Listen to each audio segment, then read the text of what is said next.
kenalin, aku Mutiara Naziha dengan NIM 100113824291182 dari Fakultas Kesehatan Masyarakat, Prodi Ilmu Kesehatan Masyarakat. Di sini aku bakal jelasin ke teman-teman semuanya gimana sih cara pengukuran narula.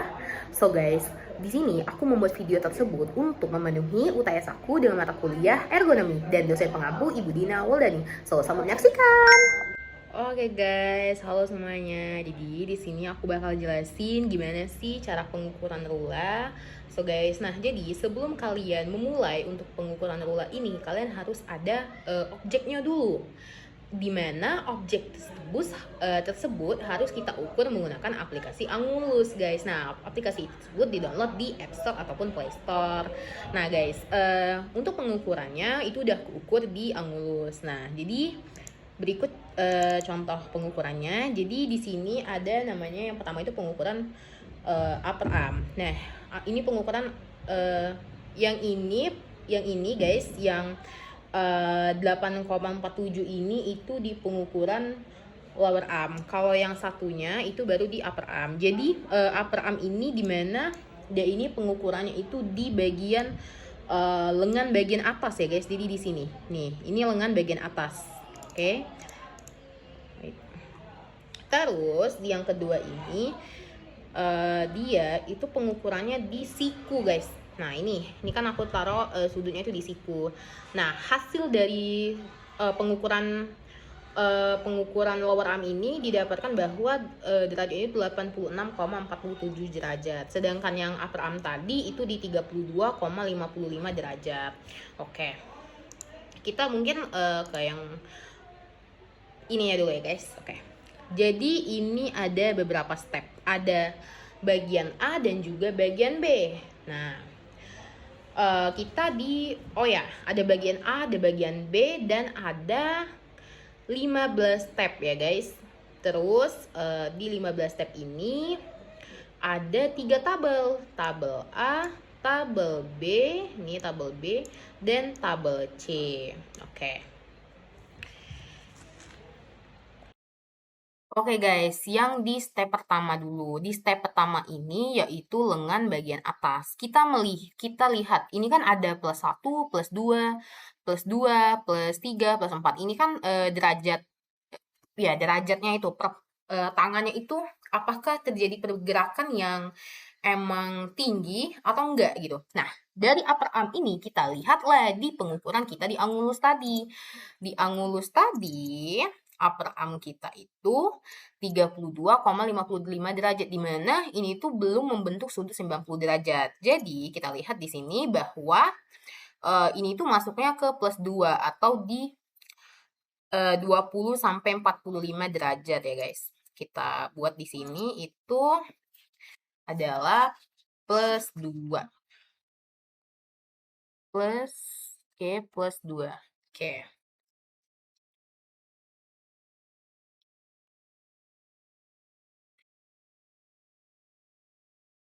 Oke, nah, di mana di sini tuh sebenarnya ada solder is reset itu plus 1.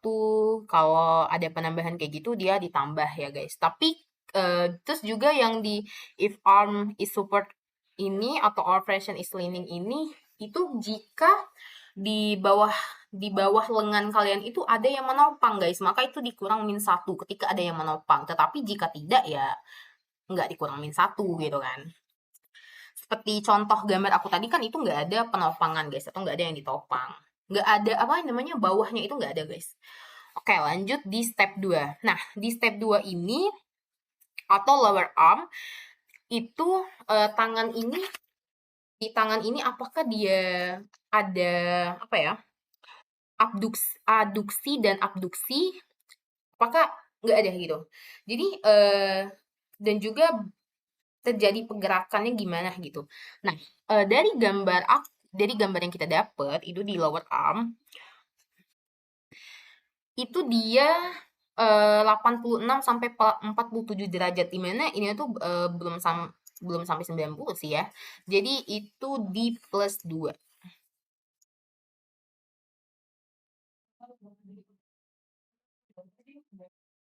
Oke, lanjut di nah, yang di step 3 ini apakah tangannya itu ada pergerakan atas bawah kayak gitu atau enggak ya.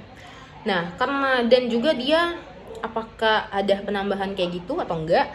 Nah, jadi di gambar tadi itu bisa dilihat bahwa tangannya ini tidak ada yang atas bawah banget gimana, tapi ada sedikit perputaran ya. Jadi dia di sini itu plus 2. Di sini juga, di sini di watch score ini dia juga plus 2. Dah. Oke. Terus di sini juga, di sini di watch score ini dia juga plus 2. Dah. Ini di step 5. Nah, step 5 ini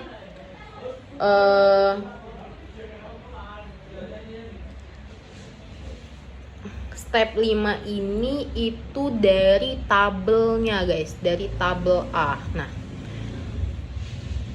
pengukurannya gimana dari tabel A ini? Jadi kayak gini guys. Tunggu sebentar, kita cari drawing dulu ya. Nih, kan di upper arm kita itu kita ada di 2 ya, upper arm kita 2. Terus lower arm kita itu juga 2. Oke. Terus yang watch score-nya itu 2. Dan wrist twist score-nya itu juga 2. Kita tarik garis. Oke, berarti di sini itu 3 guys. Jadi yang step 5 ini itu dimana ini nih dapatnya itu dari tabel A guys. Ya, atau penambahan kayak gitu sih. Oke, kita buat di sini itu plus 3. Oke. Lanjut itu di step 6. Step 6 ini apakah di postur tubuh tadi di step 6 ini apakah saat mengangkat beban tadi itu lebih dari 10 menit. Terus juga apakah dia per 4 kali dalam 1 menit. Nah, itu tadi karena beban yang dibawa itu cukup lama, mungkin dari depan FKM sampai ke dalam itu, jadi ada penambahan plus 1 ya guys.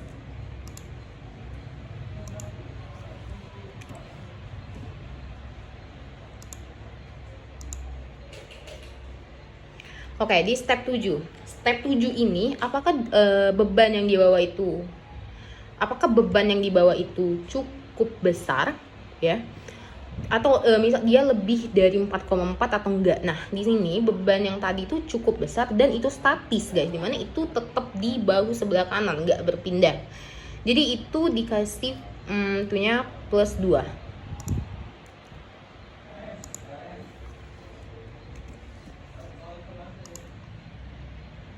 Nah, jadi yang di step 8 ini adalah penjumlahannya guys. Jadi penjumlahannya yaitu 3 plus 1 plus 2 itu adalah 6. Oke, 6. Duh. Sebentar ya teman-teman. 6. Oke.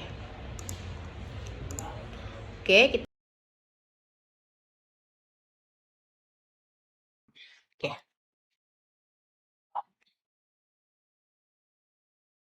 kita lanjut ke B, yaitu neck, trunk, and leg, atau leher, batang tubuh, dan juga kaki ya. Nah, di kepala ini apakah dia terjadi nunduk gitu, terus kayak gini, kiri kanan kayak gitu, apakah ada atau tidak? Jika tidak, ya kita kasih plus 1 aja. Seperti yang contoh tadi itu nggak ada ya, di contoh gambar aku itu nggak ada. Terus di step 10 apakah kepalanya bawah menunduk gitu, terus juga bahunya apakah ada gitu kan. Kalau untuk bahu dari gambar yang aku berikan tadi, kita buka dulu gambarnya. Nah, ini kan bisa dilihat bahwa bagian sini tuh bapaknya itu lebih condong, karena mungkin berat ya, jadi dia lebih ke atas gitu loh. Jadi ini ada penambahan plus 1 guys. Jadi di sini kita buat plus 2. Oke. Step 11.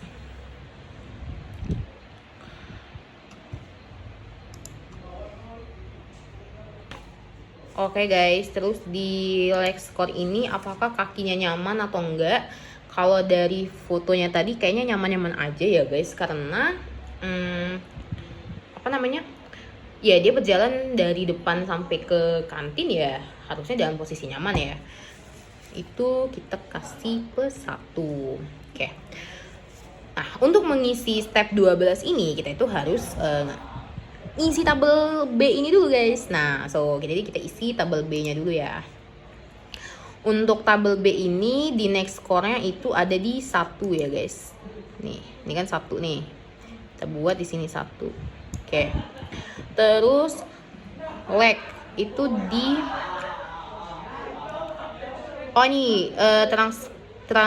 transtor dulu guys. Itu di 2 ya. Terus leg-nya itu di 1.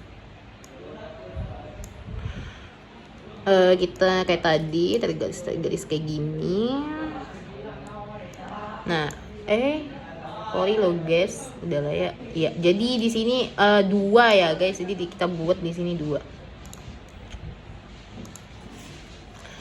plus 2. Oke. 13. Step 13. Step 13 ini apakah dia ada pergerakan juga kayak tadi? Nggak ada ya guys, jadi kita buat 0. Di step 4 sama, beban yang di bawah itu segimana gitu kan.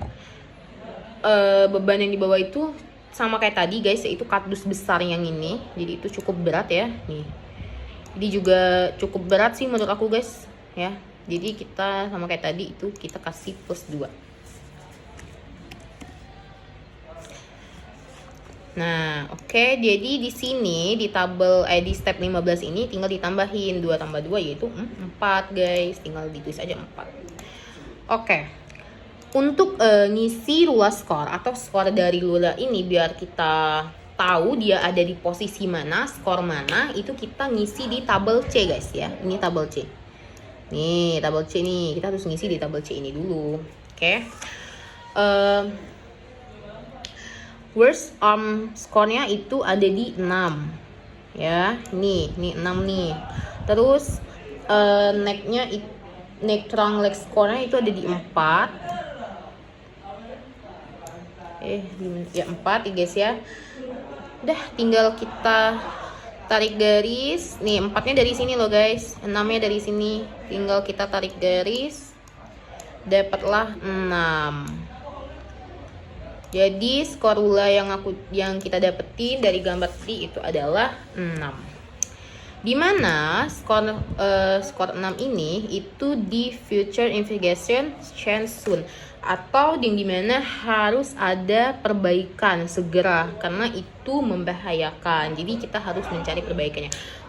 Bisa perbaikan itu dari alat ataupun dari manusianya.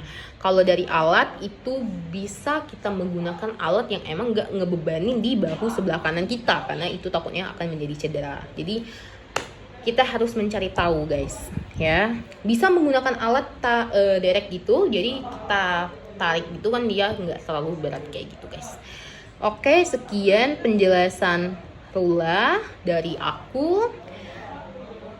Sekian dan terima kasih. Wassalamualaikum warahmatullahi wabarakatuh. Saya juga pribadi meminta maaf jika ada salah kata dan mohon ampun pada Allah. Terima kasih guys. See you.